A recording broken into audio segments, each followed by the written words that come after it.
Hello students, तो next topic हमारा है electric field intensity at any point on the axis of A uniformly charged ring. एक ring हमारे पास है, circular loop है वायर का। तो उसके एक्सिस पे एक पॉइंट पी लेके हमें उसके ऊपर इलेक्ट्रिक फील्ड की वैल्यू फाइंड आउट करनी है। तो सबसे पहले कंसिडर करना है एक loop perpendicular to plane of paper. इस तरह से प्लेन ऑफ पेपर के परपेंडिकुलर लूप कंसिडर किया है। ये जो इसकी जो इधर वाली साइड है ये डॉटेड बनाई है। ये डॉटेड इसलिए बनाई है क्योंकि ये परपेंडिकुलर जो है हमने हेड कर रखा है। क्लियर? परपेंडिकुलर मीन्स देखो इस तरह से ये जो लूप है प्लेन ऑफ पेपर पे इस तरह से रखा हुआ है 90 डिग्री के एंगल पे। Clear? Let O is the centre of this circular loop. Okay, and radius क्या लेंगे? देखो आर रेडियस हम इसका नहीं ले सकते क्योंकि जो एक्सिस पे हम पॉइंट लेते हैं पी, तो ओ से लेके पी तक की डिस्टेंस भी हम आर लेते हैं। तो इस रेडियस को हमें और कुछ लेना पड़ेगा। सपोज रेडियस को हम ले लेते हैं स्मॉल ए। यहाँ पे रेडियस को मान लिया ए है, ठीक है, स्मॉल ए है। अब इसका एक्सिस क्या होगा?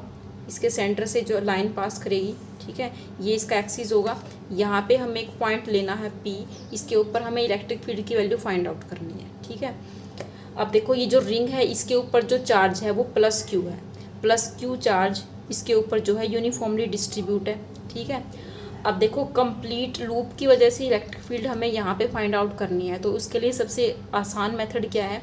सबसे इजी मेथड इसके अंदर ये है कि अगर हम इस एलिमेंट का इस रिंग का एक स्मॉल एलिमेंट हम कंसिडर करें, स्मॉल एलिमेंट, तो स्मॉल एलिमेंट का इलेक्ट्रिक फील्ड फाइंड आउट करेंगे। ठीक है, यहाँ पे हम एक एलिमेंट कंसिडर करेंगे तो एलिमेंट स्मॉल एलिमेंट पे स्मॉल चार्ज होगा, तो स्मॉल चार्ज की वजह से इलेक्ट्रिक फील्ड फाइंड आउट करना ज़्यादा इजी है in comparison to complete ring. ठीक है, तो स्मॉल का पहले इलेक्ट्रिक फील्ड फाइंड आउट करो, उसके बाद समेशन करके पूरी रिंग का फाइंड आउट करो।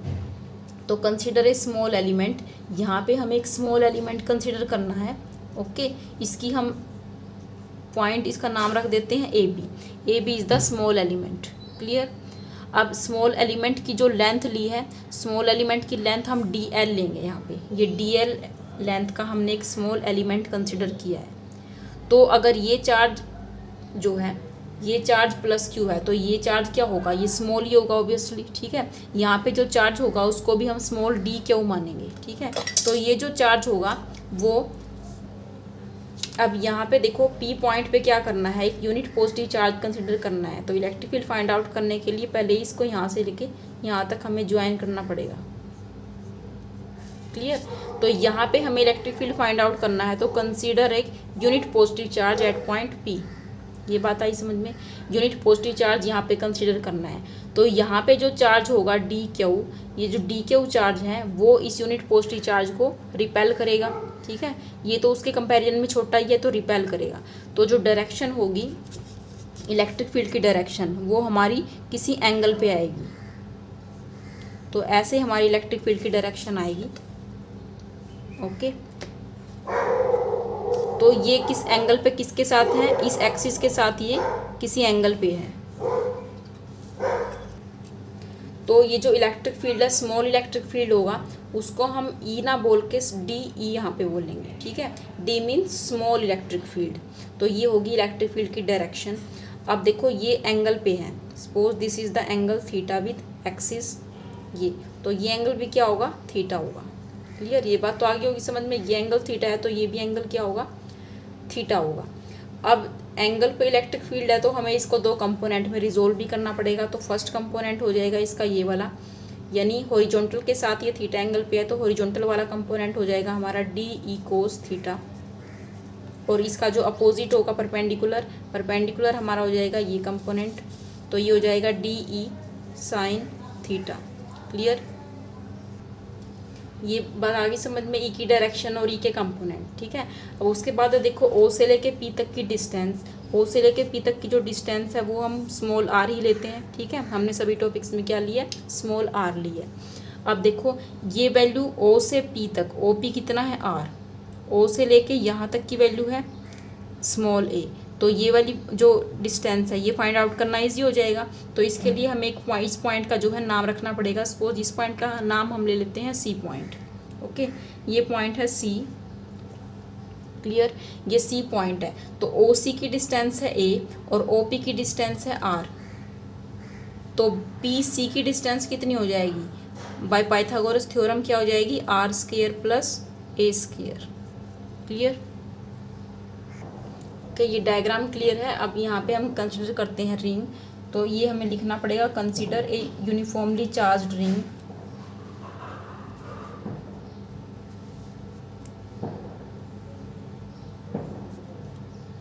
सर्कुलर लूप या फिर ring.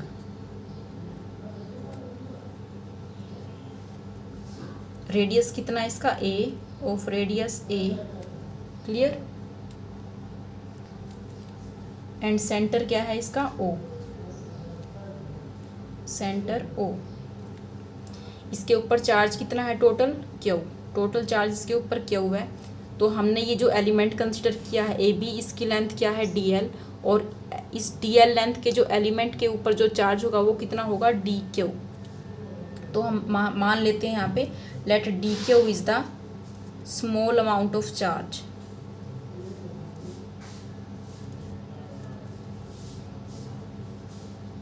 On element d l. D l length के एलिमेंट के ऊपर जो चार्ज है वो कितना है, डी क्यू।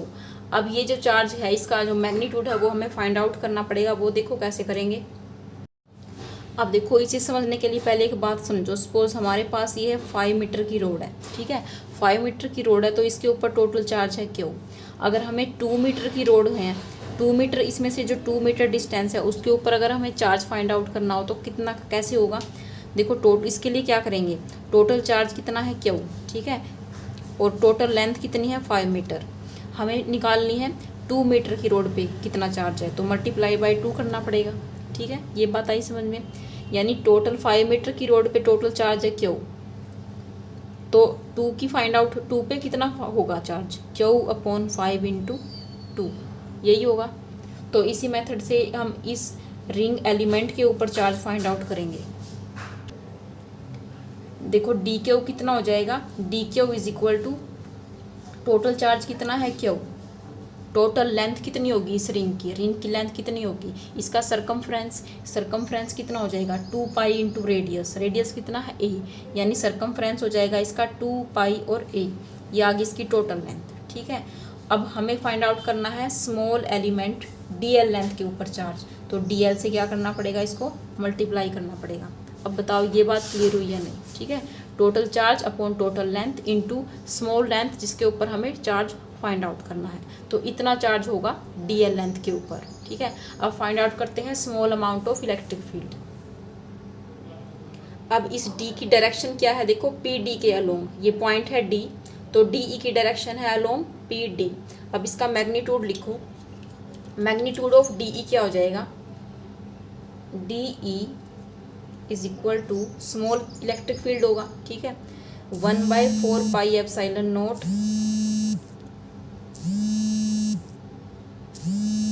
इंटू चार्ज कितना है डी क्यू चार्ज है, अपॉन क्या होगा, लेंथ कितनी है पी डी, ठीक है, सॉरी ये क्या होगी, पी से लेके सी तक की लेंथ, पी सी का स्क्वायर।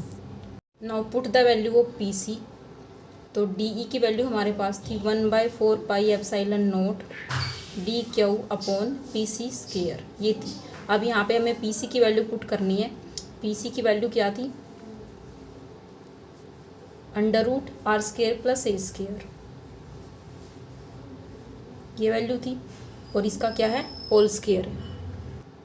ये देखो यहाँ पे ये पी सी की वैल्यू क्या है, √r² प्लस ए स्क्वायर। कैसे आई थी, ये पाइथागोरस थ्योरम से, ये ए था ये आर था, तो ये √r² प्लस ए स्क्वायर। अब देखो स्टूडेंट्स, एक बात नोट करने की है यहाँ पे, अब ये एलिमेंट हमने यहाँ पे लिया था तो इसका जो डी ई साइन थीटा था वो डाउनवर्ड आया हमारे पास, परपेंडिकुलर, ठीक है। अगर ये एलिमेंट हम यहाँ पे ले लेते तो इसका जो डी ई साइन थीटा वो आएगा upward perpendicular, D E cos theta आएगा इसी पे ऊपर, ठीक है, इसी डायरेक्शन में डी ई कोस थीटा आएगा, क्लियर।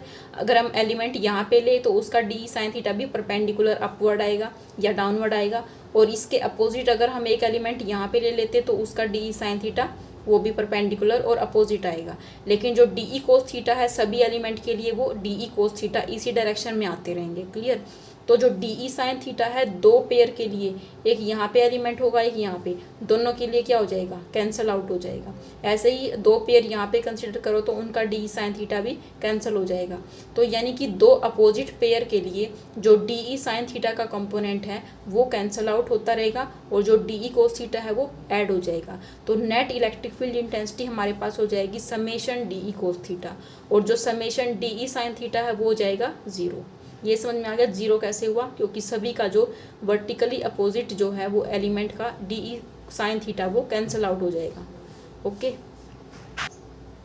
नाउ ये वैल्यू हमने पुट कर दी थी under root r square plus a square, तो ये हो जाएगी 1/4 pi epsilon naught d q upon r square plus a square. Under root से स्केयर क्या हो जाएगा, कैंसिल आउट हो जाएगा। अब summation d E sine theta क्या था, वो 0 हो जाएगा, और जो टोटल इलेक्ट्रिक फील्ड इंटेंसिटी है वो हो जाएगी summation d E cos theta, ये हो जाएगी। ठीक है, now put the value of d E, तो ई हमारे पास आ जाता है summation 1/4 pi epsilon naught d q upon r square plus a square into cos theta. Cos theta की वैल्यू फाइंड आउट करनी पड़ेगी अब, तो कोस थीटा की वैल्यू डायग्राम में फाइंड आउट करो। कोस थीटा फाइंड आउट करेंगे पी ओ सी triangle से। ये एक राइट एंगल ट्रायंगल है, तो यहाँ पे जो कोस थीटा हो जाएगा वो क्या होगा, base upon hypotenuse, o p upon p c. O p कितना है आर और पी सी कितना है under root r square plus a square. Now put the value of cos theta r upon under root r square plus a square, ये हो जाएगा। Clear. अब देखो यहाँ पे डी क्यू की वैल्यू भी हमें पता है, डी क्यू की वैल्यू क्या हो जाएगी 1/4 pi epsilon naught. D Q की वैल्यू हमारी थी क्यू अपॉन 2 पाई ए इंटू डी एल, यही वैल्यू थी हमारी। ओके, डायग्राम के पास है वो देख लेना, q d l upon 2 pi a, ये वैल्यू हमारे पास थी, into r upon r square plus a square. ये टोटल पावर कितनी हो जाएगी, देखो ये 1 पावर और ये हाफ पावर, अंडर रूट को हाफ पावर बोलते हैं, 1 प्लस हाफ कितना हो जाता है 3/2, तो टोटल जो इसकी पावर हो जाएगी 3/2 हो जाएगी। क्लियर। अब देखो 1/4 पाई एप्सिलॉन नॉट का समेशन अगर करें तो एक फिक्स वैल्यू है, कांस्टेंट का समेशन करेंगे तो वही वैल्यू रहेगी। क्यू का 2 पाई ए का, ये भी सरकमफ्रेंस है, ये टोटल चार्ज है, टोटल का समेशन करेंगे तो वही चीज़ रहेगी ना, और ये भी फिक्स वैल्यू है कोस थीटा की, तो समेशन का इफेक्ट पड़ेगा डीएल के ऊपर। तो समेशन के जो समेशन है वो हम डीएल पे लगाएंगे, बाकी जो क्वांटिटीज़ हैं उन सभी को हम लिख लेते हैं बाहर, 2 pi a r upon r square plus a square की पावर 3/2 इंटू समेशन क्या आ जाएगा डीएल। ओके, डीएल का समेशन आ जाएगा। अब ये समेशन डीएल क्या है, समेशन डीएल मीन्स एक स्मॉल एलिमेंट का अगर समेशन करें तो पूरी रिंग के एलिमेंट हो जाएंगे। पूरी रिंग का एलिमेंट मीन्स पूरी रिंग का सरकमफ्रेंस, तो सरकमफ्रेंस क्या हो जाएगा 2 पाई ए सरकमफ्रेंस हो जाएगा 1/4 pi epsilon not Q 2 pi a, ये हो जाएगा सरकमफ्रेंस। तो 2 पाई ए से 2 पाई ए कैंसल आउट, और वैल्यू आ गई हमारी q are upon 4 pi epsilon naught r square plus a square की पावर 3/2। तो ये आ गया हमारे पास total electric field, total electric field. Okay, तो टोटल इलेक्ट्रिक फील्ड का एक्सप्रेशन था q are upon 4 pi epsilon naught r square plus a square की पावर 3/2, ये एक्सप्रेशन हमारा आया था। अब कुछ स्पेशल केसेस हैं इसके। स्पेशल केसेस में पहला केस क्या है कि जब पॉइंट पी है जो सेंटर पे लाई करे, when P lies at the centre of the loop, loop के सेंटर पे लाई करे पी पॉइंट, तो लूप के सेंटर पे अगर ये यहाँ पे जो पी पॉइंट है यहीं पे आ जाएगा, तो जो आर डिस्टेंस थी ओ और पी के बीच में वो तो ख़त्म हो गई ना, तो वो क्या होगी 0, आर हो गया 0। तो इस एक्सप्रेशन से देखो अगर आर को 0 पुट कर दें यहाँ पे, ठीक है, ये आर है यहाँ पे, इसको 0 पुट कर दिया तो टोटल इलेक्ट्रिक फील्ड भी क्या हो जाएगा 0। ठीक है, टोटल इलेक्ट्रिक फील्ड भी क्या हो गया हमारा 0, यानी लूप के सेंटर पे इलेक्ट्रिक फील्ड क्या होता है 0 होता है। सेकंड स्पेशल केस क्या है, जब आर डिस्टेंस है वो ए से बहुत ज़्यादा बड़ी हो जाए, यानी जो पी पॉइंट है वो रेडियस के कंपैरिजन में बहुत दूर लाई करे, तो यानी कि ए को हम क्या करेंगे, नेगलेक्ट कर देंगे, then a can be neglected. A को नेगलेक्ट करो तो ई आ गया क्यू आर अपॉन 4πε0, इसको नेगलेक्ट कर दो तो ये आर स्क्वायर की पावर आ गई 3/2, 2 से 2 क्या हो गया कैंसिल, तो Q are upon 4πε0 R cube. अब आर से एक पावर फिर से कैंसिल हो जाएगी, यहाँ तो स्क्वायर बचेगा, तो ई की वैल्यू आ गई क्यू अपॉन 4πε0 आर स्क्वायर। अब देखो ये वैल्यू हमें देखी हुई सी लग रही है, कहाँ पे देखी थी, एक सिंगल पॉइंट चार्ज की वजह से कितना इलेक्ट्रिक फील्ड होता है, वही होता है E equal to Q/4πε0 r square, तो वही वैल्यू ये है। क्लियर, यानी कि अगर जो P पॉइंट जो है रिंग से बहुत दूर लाई करेगा इन्फिनिटी पे, तो उसके लिए तो ये जो चार्ज है छोटा सा ही लगेगा ना, तो सिंगल पॉइंट चार्ज ही हो जाएगा उसके। अगर रेडियस ये डिस्टेंस ज़्यादा है और इसका रेडियस बहुत ही कम है, तो उस पॉइंट P के लिए ये जो रिंग है ये एक पॉइंट चार्ज का काम करेगा, तो इसलिए ये एक्सप्रेशन वही आया है। ओके।